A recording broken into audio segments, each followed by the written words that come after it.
भगवान न तो किसी को सुख देते हैं और न ही किसी को दुख देते हैं।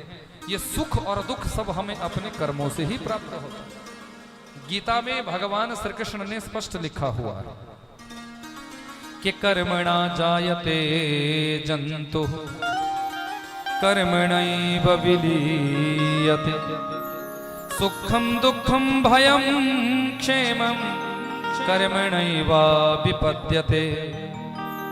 कर्मणा जायते जंतु कर्मणैव विलीयते। हम जो कर्म करते हैं, अच्छे कर्म करोगे तो वही अच्छे कर्म जीवन में सुख बनकर प्रकट हो जाएंगे, और बुरे कर्म करोगे तो वही बुरे कर्म आगे चलकर दुख बनकर प्रकट हो जाएंगे। तो इसलिए अच्छे कर्मों को बढ़ाने का प्रयास करो, अच्छे कर्मों को करने का प्रयास करो। अच्छे कर्म ही सुख बनकर जीवन में आते हैं। यही भाव यहाँ शिव महापुराण में बताया है कि भगवान न तो किसी को सुख देते हैं और न ही किसी को दुख देते हैं। पुण्य बिना सुख होए नहीं। पुण्य कर्म करो, सुख अपने आप हो जाएगा। होए ना दुख बिन पाप। बिना पाप से दुख नहीं आएगा। जब तुम पाप कर्म करते हो, कोई ना कोई बुरा कार्य करते हो, तभी तो वो पाप कर्म ही दुख बनकर सामने प्रकट हो जाते हैं। भीष्म पितामह की कथा आपने सुनी थी, भागवत में सुनी होगी बहुधा आपने।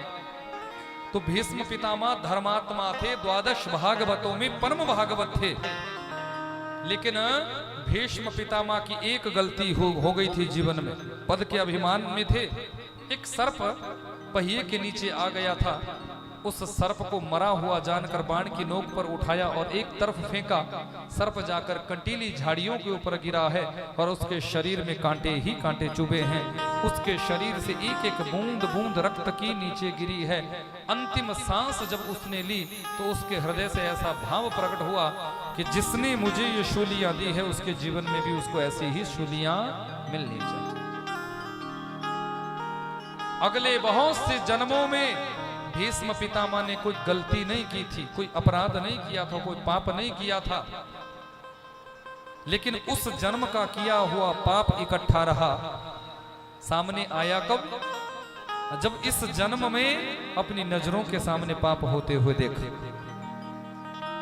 भीष्म पितामह यदि चाहते तो द्रौपदी के साथ, पांडवों के साथ जो अन्याय हो रहा था, अत्याचार हो रहा था, उसको हटा सकते थे, मिटा सकते थे, रोक सकते थे, पर भीष्म पितामह ने ऐसा नहीं किया था।